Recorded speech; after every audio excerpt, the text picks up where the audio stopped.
మీ business ఏదైనా మీ ఊర్లో promotion చేయాలంటే అది సుమన్ టీవీతోనే సాధ్యం. ఇప్పుడే సంప్రదించండి.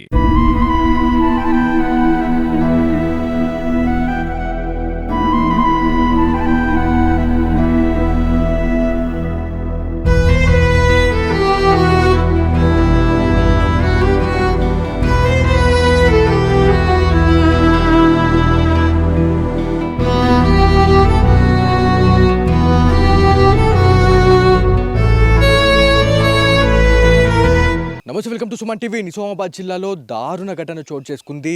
ఏదైతే నిన్న ఒక ఇన్సిడెంట్ అయితే జరిగింది. దాదాపుగా మనకి 6 ఏళ్లకు సంబంధించినటువంటి ఒక చిన్న బాలుడు అని చెప్పుకోవాలా, షేక్ జిషాన్ అండి.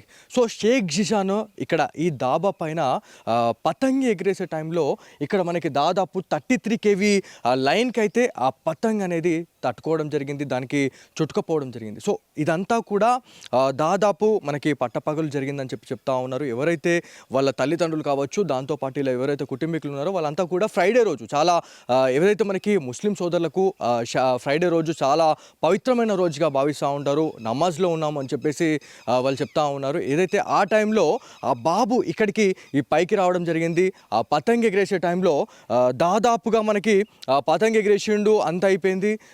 దాంట్లో ఇక్కడ ఏదైతే మీకు ఈ లైన్ ఏదైతే కనిపిస్తూ ఉంది, ఇది 33 kV లైన్ అండి. సో దీనికి ఆ పతంగి చుట్టుకోవడం వల్ల ఆ బాబు ఏం చేశాడంటే, షేక్ జిషాన్ ఇక్కడ పక్కన ఈ ఇంటి పైన చాలా వరకు కూడా పాడైపోయినటువంటి అవి మనకి కుర్చీలు కావచ్చు, దాంతోపాటు చాలా రకాలైనటువంటి ఐటమ్స్ మనకు ఉన్నాయండి.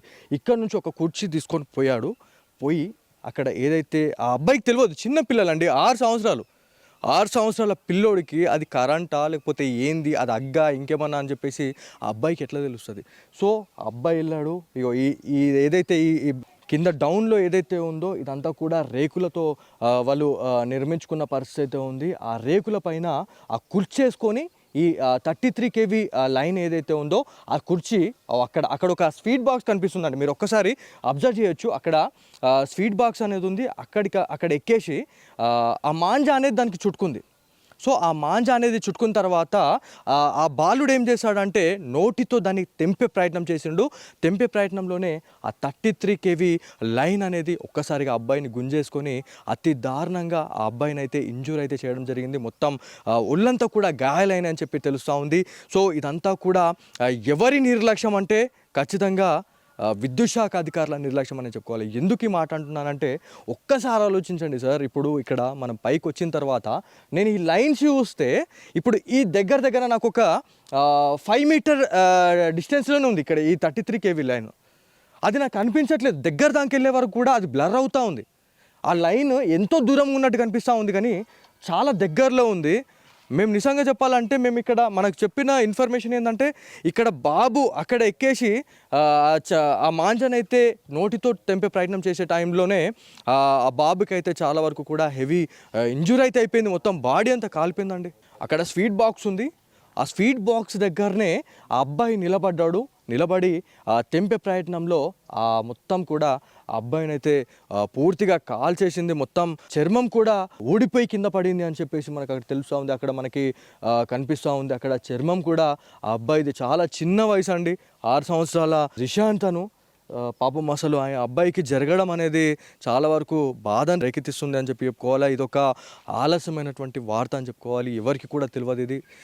ఎవరైతే షేక్ జిషాన్కి సంబంధించినటువంటి ఫ్యామిలీ మెంబర్స్ ఎవరైతే ఉన్నారో వాళ్ళు ఏదైతే హైదరాబాద్లోని ఓవైసీ హాస్పిటల్కి అయితే తనని తరలించారు. మెరుగైన వైద్యం కోసం అయితే చాలా వరకు కూడా తనకి ట్రీట్మెంట్ అయితే అందిస్తూ ఉన్నారు. ఈరోజు సర్జరీ అయినట్టయితే మనకు ఒక ఇన్ఫర్మేషన్ అయితే ఉంది. కాకపోతే ఈ స్పెషల్ స్టోరీ మనం ఎందుకు చేస్తూ ఉన్నామంటే, మనము ఆల్రెడీ సంక్రాంతి సెలవులు రాకముందే సుమన్ టీవీ ఆధ్వర్యంలో మనం చాలా వరకు కూడా టీచర్స్తో కావచ్చు, దాంతోపాటు కొంతమంది నిపుణులతో కూడా మనం మాట్లాడినాం. కైట్స్ ఎగరేసే టైంలో పిల్లలు ఎలాంటి జాగ్రత్తలు తీసుకోవాలా, తల్లిదండ్రులు ఎలాంటి జాగ్రత్తలు తీసుకోవాలని చెప్పేసి మనం చాలాసార్లు కూడా నేను నంబర్ ఆఫ్ టైమ్స్ అయితే 5 నుంచి 6 స్టోరీలు చేసినాము, సోషల్ మీడియాలో వైరల్ చేసినాం. కాకపోతే ఇట్లాంటి ఇన్సిడెంట్లు జరగొద్దు అని చెప్పేసి మనం ఒక సంకల్పించుకున్నాం. కాకపోతే అక్కడక్కడ మనకి ఇట్లాంటి ఇన్సిడెంట్లు జరగడం పట్ల చాలా వరకు కూడా బాధనైతే మిగిలిస్తుంది అని చెప్పుకోవాలా.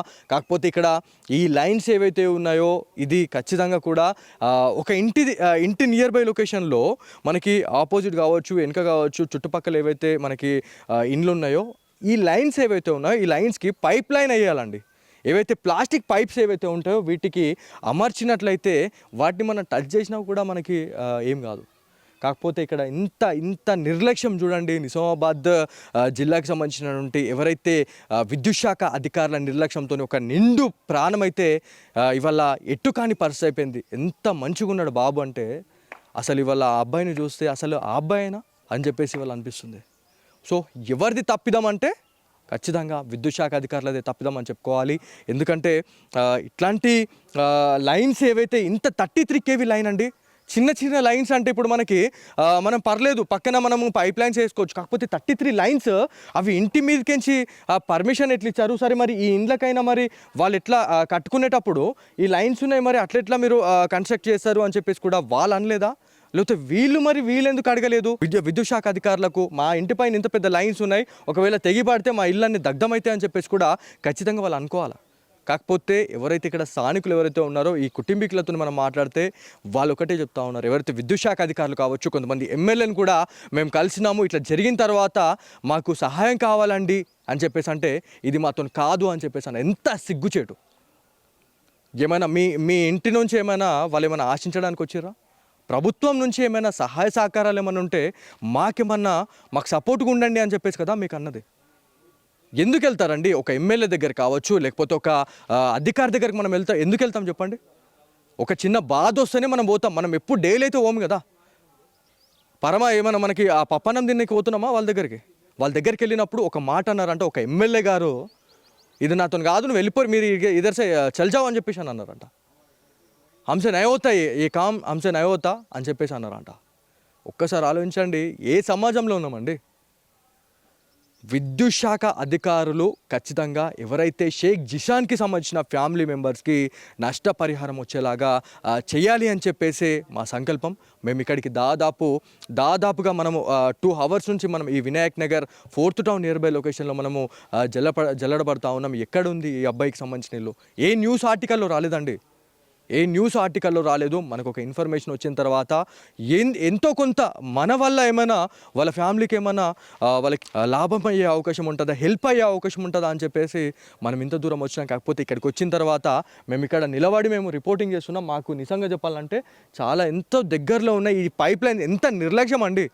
ఐ రిపీట్ అగైన్, చాలామంది ప్రాణాలు ఏదైతే ఇట్లాంటి అధికారుల నిర్లక్ష్య ధోరణితోనే చాలామంది ప్రాణాలు అయితే వాళ్ళ గాల్లో కలిసిపోతా ఉన్నాయని చెప్పుకోవాలి. ఏదేమైనప్పటికీ ఏదైతే తను ఇక్కడ పడిపోయిన తర్వాత ఎవరైతే వాళ్ళ బాబాయ్ ఏంది సౌండ్ వస్తుంది, ఒక్కసారిగా షాక్ సర్క్యూట్ అంటే ఆ అబ్బాయిని కరెంట్ పట్టేసుకున్న తర్వాత ఒక్కసారిగా ఒక ట్రాన్స్ఫార్మర్ అనేది పేలిపోయింది. నియర్ బై లొకేషన్లోని పోలీస్ స్టేషన్లో కూడా సిస్టమ్స్ కూడా పడిపోయినాయి అని చెప్పేసి మన కుటుంబీకులు చెప్తా ఉన్నారు. వాళ్ళ బాబాయ్ ఇదంతా కూడా సౌండ్ వచ్చిన తర్వాత ఈ రెండిండ్లు ఏవైతే ఉన్నాయి, ఇప్పుడు నేను నిలబడ్డ ఇల్లు, దాంతోపాటు ఇక్కడ రేకుల ఇల్లు ఏదైతే ఉందో దాంట్లో మొత్తం కూడా కరెంట్ అనేది ఒక్కసారి కొట్టేసింది అని చెప్పేసి తెలుస్తూ ఉంది. ఈ సౌండ్ ఏంది అని చెప్పేసి అన్న తర్వాత హుటాహుటిన పైకి వచ్చిన షేక్ జిషాన్కి సంబంధించిన బాబాయ్ అయ్యో ఇక్కడ నుంచి డైరెక్ట్ అంటే అక్కడ నా ప్రాణం ఏమవుతుంది అని చెప్పేసి పక్కన పెట్టేసి డైరెక్ట్ వెళ్ళిండు. అక్కడ ఆయన కాల్కి కూడా ఇంజూర్ అయింది. అక్కడ మనకి హోల్ కనిపిస్తూ ఉంది. అక్కడ సిమెంట్ రేకులు ఏవైతే ఉన్నాయో అది పగిలిపోయింది. దాని తర్వాత అబ్బాయిని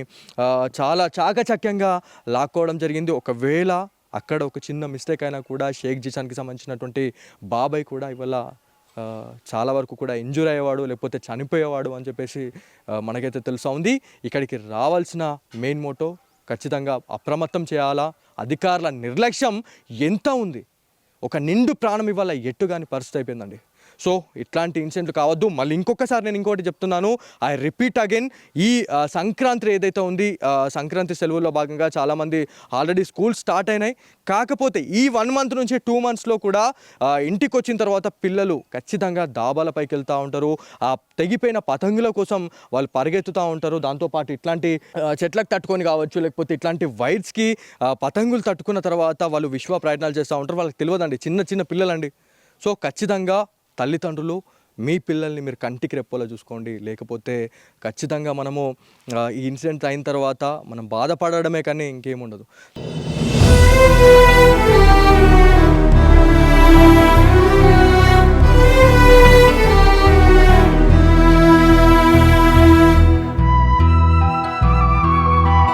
సో ఈ బంగ్లా పైనే తను పతంగ్ ఎగిరేస్తూ ఉన్నాడు. సో శుక్రవారం రోజు ఇన్సిడెంట్ అయితే జరిగింది.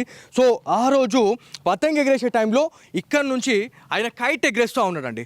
ఎగిరేసే టైంలో మనకి పక్కనే ఒకటి 33 kV లైన్ అనేది ఉంది. అది కూడా మనకి బంగ్లా అక్కడ సైడ్ ఉంటే మనకి ఏం కాదు, ఈ దాబాకి అటువైపు ఉన్నా కూడా మనం ఓకే, అరే ఇది మన తప్పిదం అని చెప్పేసి మనం అనుకుంటాం. కాకపోతే మన దాబా పైన ఈ 33 kV లైన్ అనేది ఉండడం వల్ల ఆ పతంగి దానికి తట్టుకునేసరికి ఆ బాబు ఏం చేశాడంటే ఇక్కడ నుంచి దాదాపు అతని చెరకండి ఇక్కడ నుంచి తను ఈ మాంజా, ఇక్కడ మనము ఇంకొక విషయం కూడా మనం మాట్లాడుకోవాలా, చైనా మాంజాని మనం ప్రోత్సహించొద్దు అని చెప్పేసి చెప్పినా కూడా ఇది చూడండి, అయ్యో తెంపుతే కూడా తెగుతలేదు.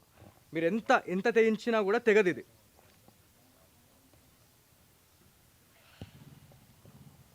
పళ్ళతో మనం తెంపుతేనే అది తెగుద్దండి.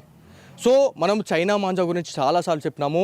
ఈ పతంగి ఎగిరేసే టైంలో ఆ అబ్బాయి ఆ పతంగిని మళ్ళీ తీసుకొని వచ్చుకుందాము అని చెప్పేసి తను ఇక్కడ నుంచి చెరక ఇక్కడ పడేసి ఇక్కడ నుంచి తను ఇట్లా వెళ్ళడం జరిగింది.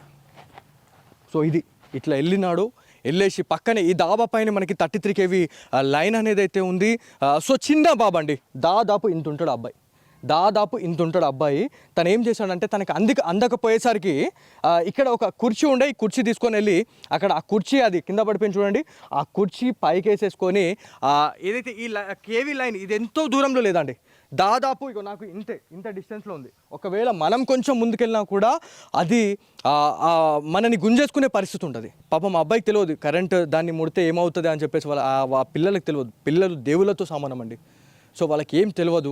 సో ఆ టైంలో అది ఆ మాంజాని కట్ చేసేస్తే అది కిందికి వస్తుంది అని చెప్పేసి అనుకున్న తర్వాత ఆ బాబుని ఆ కరెంట్ అయితే అది పట్టుకోవడం జరిగింది. చాలా వరకు కూడా హెవీ ఇంజూర్ అయితే అయ్యాడు అని చెప్పి తెలుస్తూ ఉంది. దాంతోపాటు ఇక్కడ అధికారుల నిర్లక్ష్యం కూడా ఎంత ఉంది అనేది మీరు ఆలోచించండి. ఒక ఇంటి ముందు ఇంటికి ఇప్పుడు దాబాకి అటువైపు మనం చూసుకుంటే ఇక్కడ కొన్ని పైప్ లైన్స్ అనేటివి మనకు కనిపిస్తున్నాయండి. మీరు చూడొచ్చు ఇక్కడ ఇది ఎంత డేంజర్గా ఉంది సిచ్యువేషన్ అంటే, ఇక్కడ ఈ పైప్ లైన్స్ ఏవైతే ఉన్నాయో, ఈ కరెంట్ తీగలు ఏవైతే ఉన్నాయో, ఈ కరెంట్ తీగలకి పైప్స్ వేసారండి. చాలా మంచిగా మనం నిజంగా అప్రిషియేట్ చేసుకోవాలా. కాకపోతే పక్కన అంటే ఇవి అందుతలేవు కాబట్టి వీటికి వేసిర్రు, ఓకే ఇదంతా పక్కన పెడదాం. మళ్ళీ దీని తర్వాత మనం పక్కనే చూసుకుంటే ఇటు మనం ప్లాన్ చేసుకోవాలా. ఈ బంగ్లా పైన దాదాపు 33 kV లైన్ అండి. ఈ మనం ఇప్పుడు చూపించిన పైప్ లైన్స్ ఏవైతే ఉన్నాయో, పైప్ లైన్ అమర్చిర్రో అది చాలా చిన్న లైన్ అని చెప్పుకోవాలా. దాంతోపాటు అది 12 kV అనుకుంటా, ఐ థింక్. సో 11 kV అనుకుంటా, ఐ థింక్. సో 11 kVకే వాళ్ళు అంతగానం సేఫ్టీ ప్రికాషన్ తీసుకున్నారు. అంటే 33 kVకి ఎంత సేఫ్టీ ప్రికాషన్ తీసుకోవాలి. ఒకవేళ దాబాకి అవతల పక్కుంటే మనం ఓకే, పర్లేదు. కాకపోతే ఇంటి పైన ఉండగా కూడా వాటికి ఒక సేఫ్టీ ప్రికాషన్ అనేది తీసుకోలేదు, పైప్ లైన్స్ వేయలేదు. అంటే ఆ పైప్ లైన్ ఇవాళ వేసి ఉంటే ఆ అబ్బాయికి ఇవాళ ఏం కాకపోయేది. ఇవాళ తను హ్యాపీగా స్కూల్కి వెళ్ళి తను ఇవాళ చదువుకుంటుండే. కాకపోతే ఇట్లాంటి ఇన్సిడెంట్లు జరగడం పట్ల అయితే ఉమ్మడి నిజామాబాద్ జిల్లాలో చాలామంది ఇవాళ బాధపడుతున్న పరిస్థితి అయితే ఉంది. ఇవాళ అబ్బాయి ఇంట్లో చాలా మంచిగా అంటే అల్లరి చేస్తారండి. చిన్నపిల్లలు ఉంటే ఎంత అందం ఉంటుంది. కాకపోతే ఇవాళ సడన్గా ఆ అబ్బాయి లేకపోయేసరికి నిజంగా చెప్పాలంటే అది దేవుడు కాపాడిండని చెప్పుకోవాలి. సర్జరీస్ అయినాయి హైదరాబాద్లోని ఓవైసీ హాస్పిటల్లో అయితే మెరుగైన వైద్యం అయితే తీసుకుంటున్నారు. సర్జరీస్ అయితే అయినాయి అని చెప్పి చెప్తా ఉన్నారు. దాంతోపాటు ఎవరైతే ఇక్కడ ఇది నియర్ బై లొకేషన్ మాట్లాడుకుంటే మనము 4th టౌన్ నియర్ బై లొకేషన్లోకి వస్తుంది. ఖచ్చితంగా ఈ 2 నెలలు మాత్రం మీ పిల్లల్ని మీరు కంటికి రెప్పోలా చూసుకోండి. లేదు అంటే ఇట్లాంటి ఇన్సిడెంట్స్ అనేటివి ఉమ్మడి నిజామాబాద్ జిల్లానే కాకుండా 2 తెలుగు రాష్ట్రాల్లో కూడా కలవర పెడుతూనే ఉంటాయి. పేరెంట్స్కి ఎస్పెషల్గా చెప్తున్నాను. ఏదైతే ఈ ఇన్సిడెంట్ చూసిన తర్వాత, ఈ వీడియో చూసిన తర్వాత మీ ఫ్రెండ్స్ అండ్ ఫ్యామిలీ మెంబర్స్కి షేర్ చేయండి. ఖచ్చితంగా తగు జాగ్రత్తలు తీసుకోండి.